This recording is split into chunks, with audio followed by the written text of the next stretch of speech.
Welcome to the Mind of Business Success podcast. I'm your host, Alicia Cramer. Our guest today is Kelly Falardeau. She is an inspirational speaker, a best-selling author, and an incredible human being. We're going to get into some stuff about self-esteem and Kelly's passion project, which is helping people to publish a book.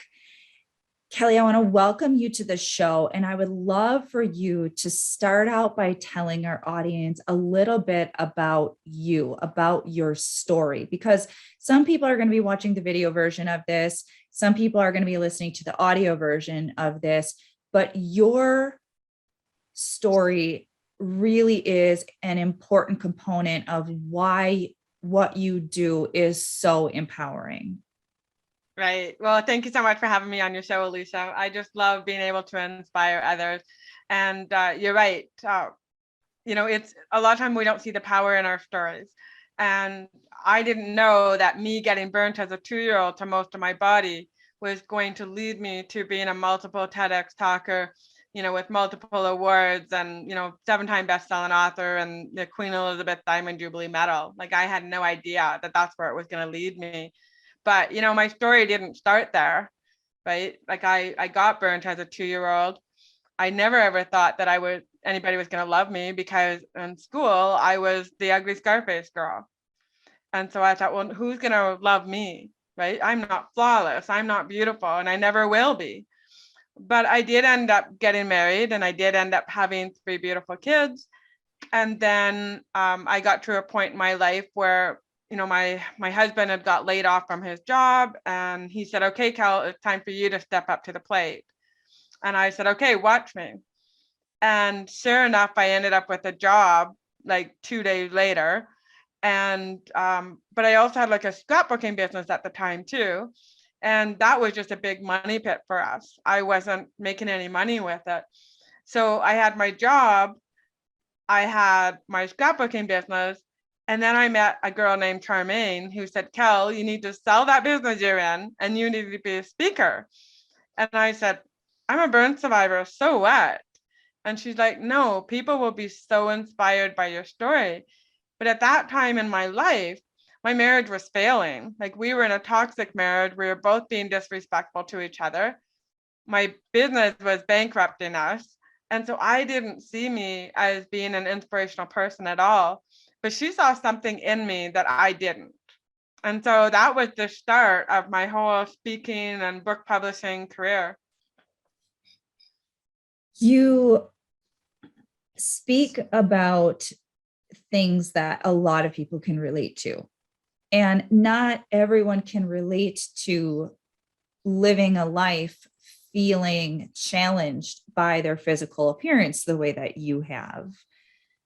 But we all know what it feels like to be struggling with our insecurities. And we all know what it feels like to be struggling with our self-imposed limiting beliefs. So when you started your professional speaking career, I'm curious, what kind of stuff did you have to break through in order to get out there and really start doing that on such a big scale? I know, it always starts with one, right? Right. But I'm sure throughout your journey, success didn't just fall in your lap, and you had to keep working on your inner game to put yourself out there and to make a bigger impact on people through your message. Are you willing to share a little bit about that? Oh, absolutely. Absolutely. Because when you get on stage and you're a speaker, you are pretty much the center of attention. And I didn't like being the center of attention, because being the center of attention when I was a kid was very negative, because it meant I was being stared at. It meant I was being teased or bullied. And so I don't like being the center of attention. But I realized that I needed to push myself through it. The other thing, too, that I came up with is that I would hear my grandma's voice, don't brag. right? And so sometimes what happens is when we hear that little voice, don't brag about yourself because somebody's just going to knock you down. I was winning all these awards, with the medal, the Woman of Distinction, Entrepreneur of the Year I was nominated for, and all these things were happening. And I was hearing that voice, quit bragging about yourself because someone's going to knock you off, right? You're not all that in a bag of chips. And so every single time I get on stage, I have to shift my mindset that, hold it, my story is going to help somebody. And I still remember speaking to a group of teenagers, and this young guy, I allow people to text me their questions when I'm speaking. And so this young guy, he texts me and he says, I'm the one with the glasses on. Please don't point me out, but I want to commit suicide. And your story is making me want to live. And so I think about that story. Instead of listening to my grandma's nagging voice telling me that I'm bragging, I listen to the young man who I've helped that wants to live. And so those are some of the things that I've had to go through. The other thing that I had to go through was being a single mom, right? So I had that mindset that all single moms are broke, right? Because in my life, I don't know many single moms that aren't struggling.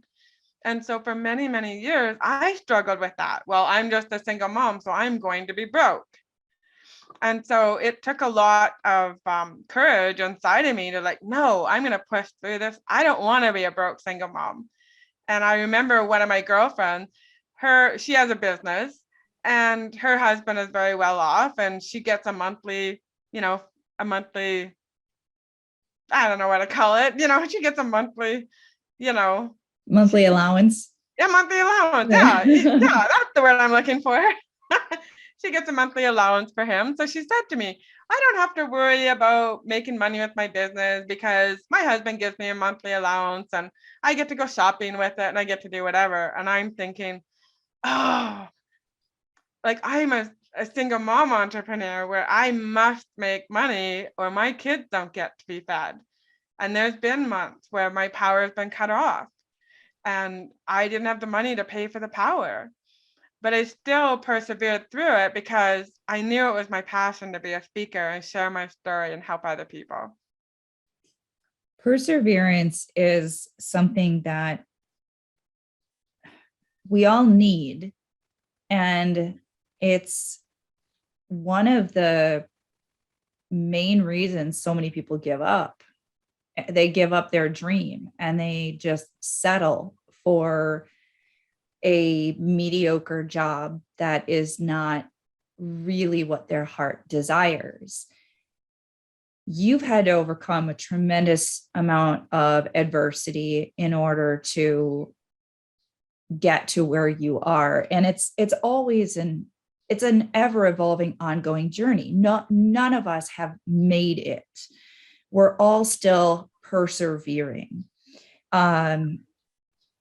I would love for you to maybe share with us, for those individuals who are struggling right now. And the struggle is not just people who are having a hard time making financial ends meet in their business. I work with a lot of business owners who are making well over 6 figures. In some cases, their businesses are making multiple 7 figures, and they're still struggling.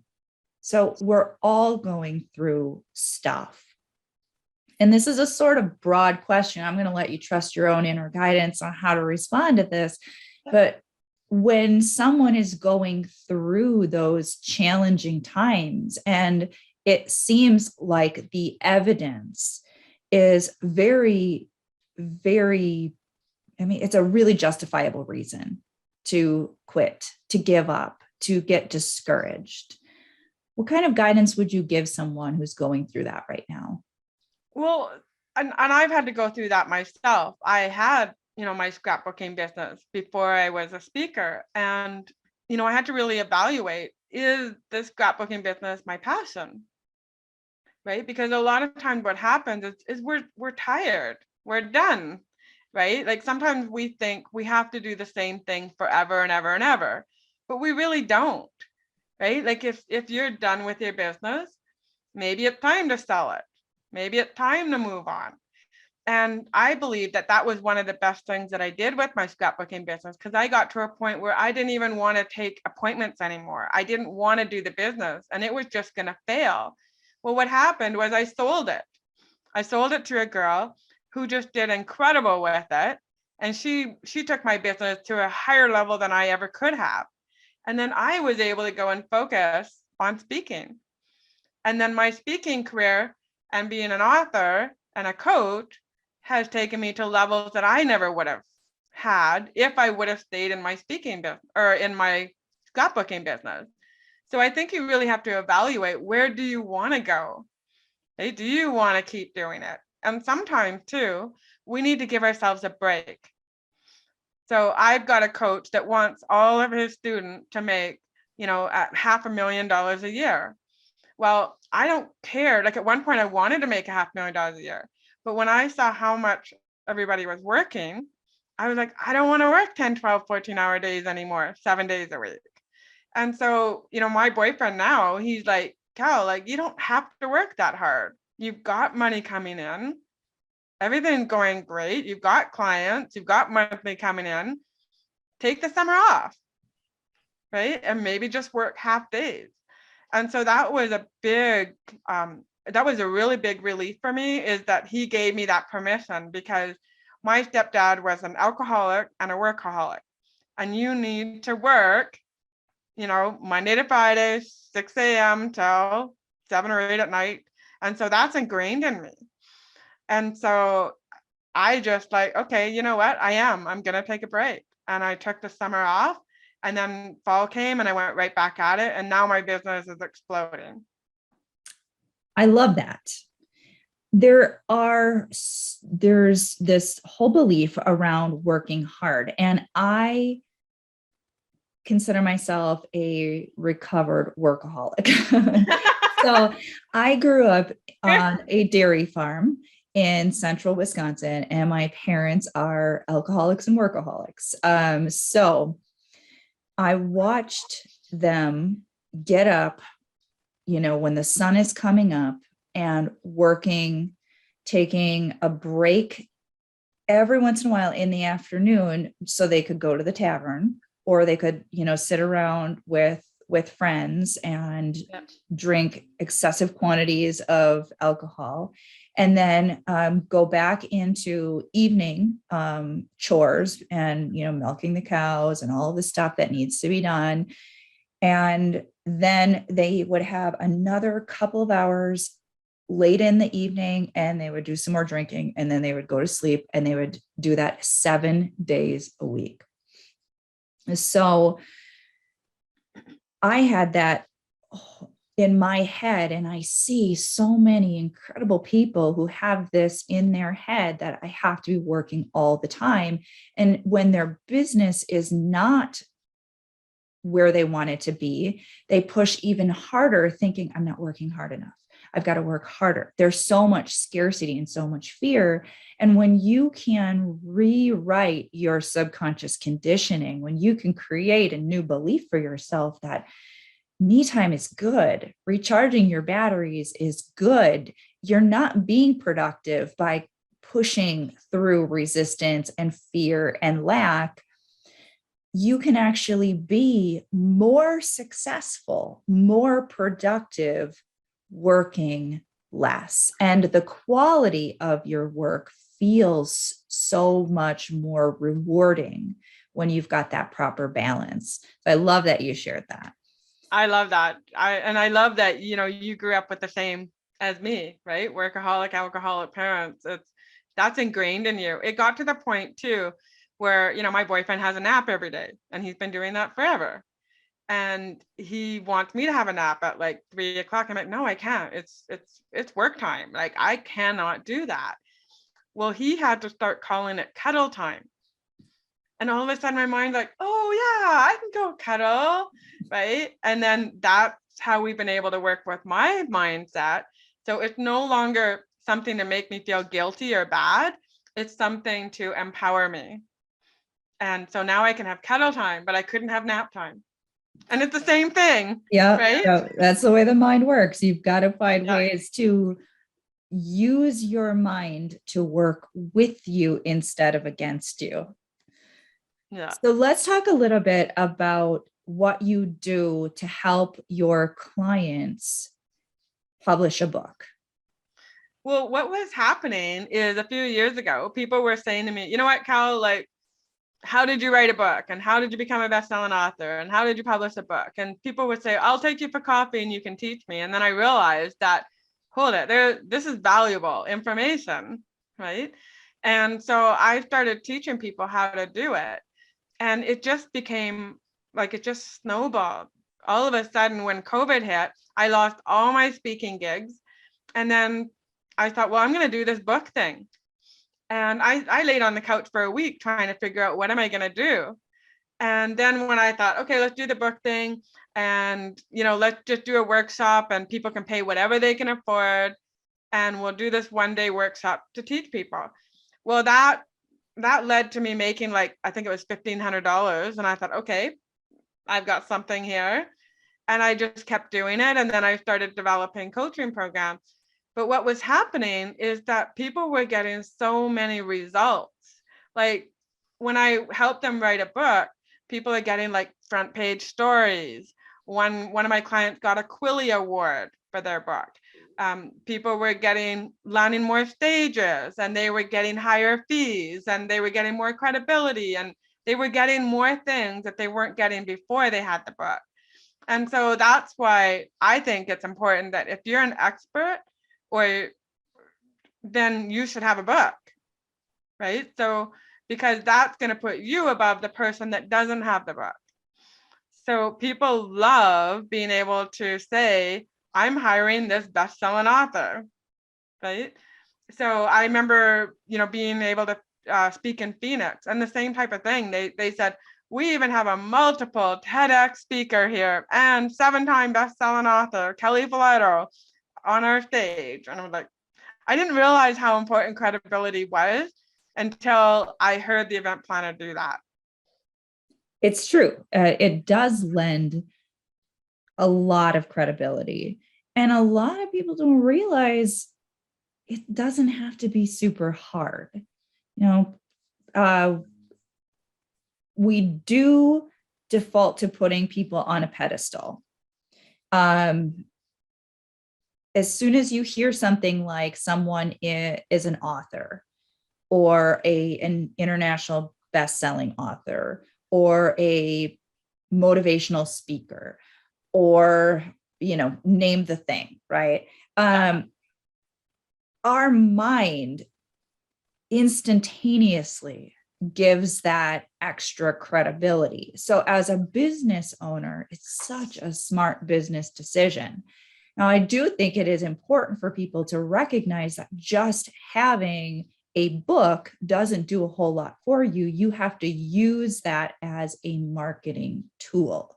So you use that as the marketing tool to get more speaking events. You use that in your marketing to build up more credibility. I'm an international best-selling author, and that doesn't do a whole lot for me unless I use that in my marketing.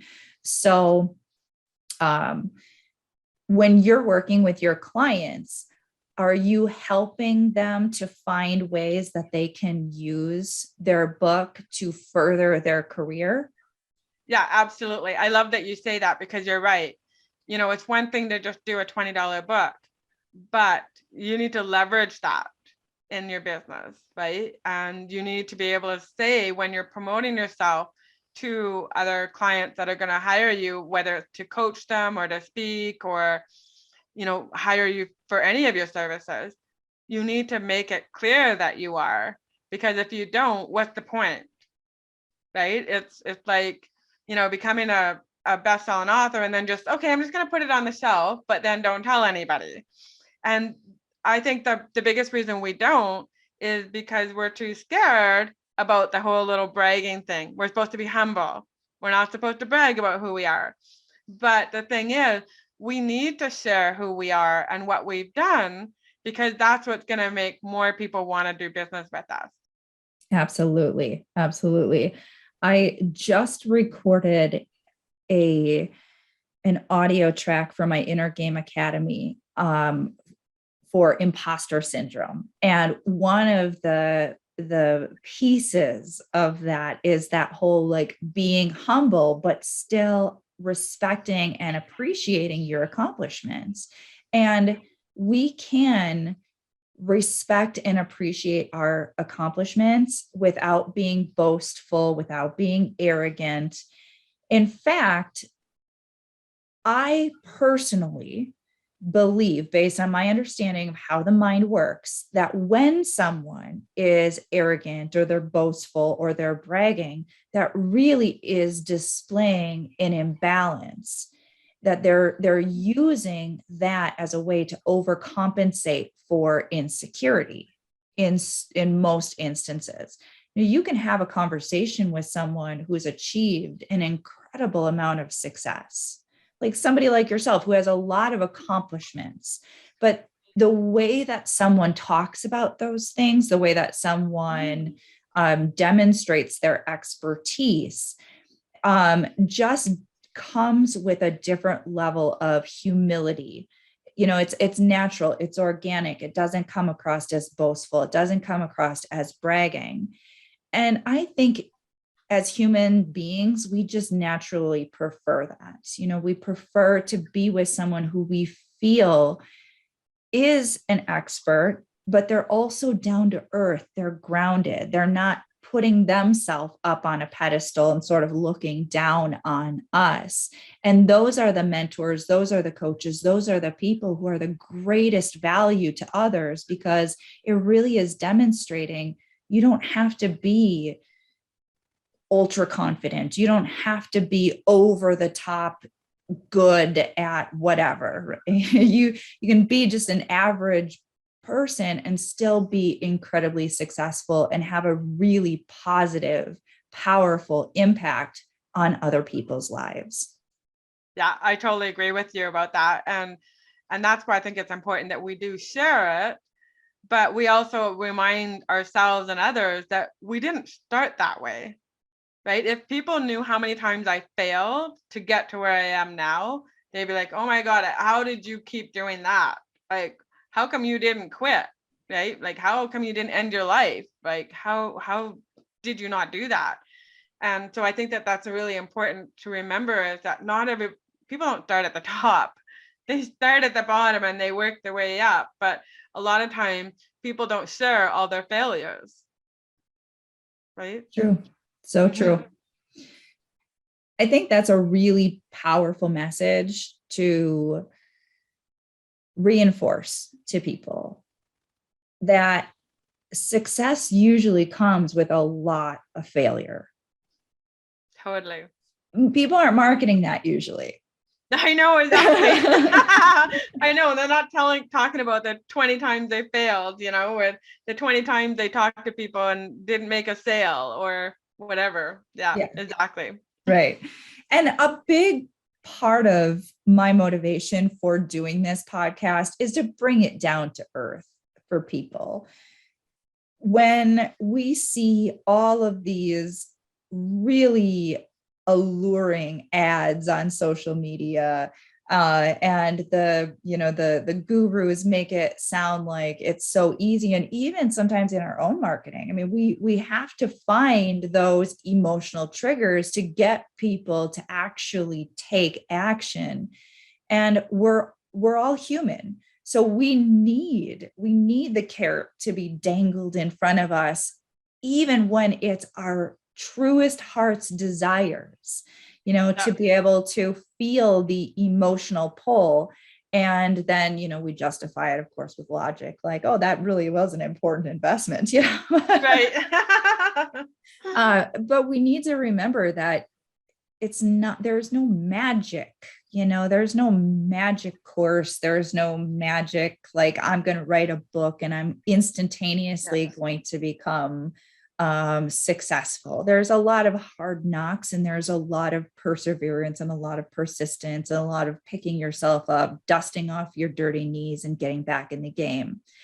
So I love this conversation and I love what you've shared with us. And now, can you share with our listeners how they can connect with you? So if someone is listening to this and they're saying to themselves, this is who I want to coach and mentor me, how can they get in contact with you? So they can, your listeners, I actually have a free blueprint for your listeners, and that's how to publish a book in 7 easy steps. So they can go to www.7stepsauthor.com, and that's where they can get a free blueprint. And they also can book like a free 30-minute call with me, and let's get you on track to get your book done, and help you develop some more credibility and some awards, and get it going. So yeah, this is something, again, about the bragging thing. It's really hard for me to say, but I actually have 100% success rate in getting people to the bestseller list. But so anyways, so yeah. Well, Reach out. that's just a fact, right? Yes, exactly. It is. It is, but again, that little mind that says, okay, don't say it because we don't want to brag, but then it's the truth. Well, think about it this way. You're bragging for all of your clients. Yes, exactly. I'm bragging for my clients. We'll Thank create you. a new mindset reframe for you right there. I love it. You're so awesome. Well, Kelly, I really want to thank you for taking time to be with us and to share all of your incredible energy with us. Any final parting thoughts that you would like to leave us with today? You bet. I want to thank you, Alicia. You've been such a fantastic host, and you're just amazing. I love all the questions that you've been asking me. They're so powerful. The message I'd love to leave with everybody is dreams are meant to be found, not tucked away in dreamland. And it's a quote that I made up, and I think it's because when I was growing up, I thought, will I ever get my dreams? And so I just want to inspire people, go after your dreams. They're here for you. Awesome. Thank you so much, Kelly. I so appreciate you. You are very welcome. Thank you. And thank you to all of our listeners. You know we're doing this for you. If you have not already subscribed, please make sure you do so. And until next time, we will see you in the next episode.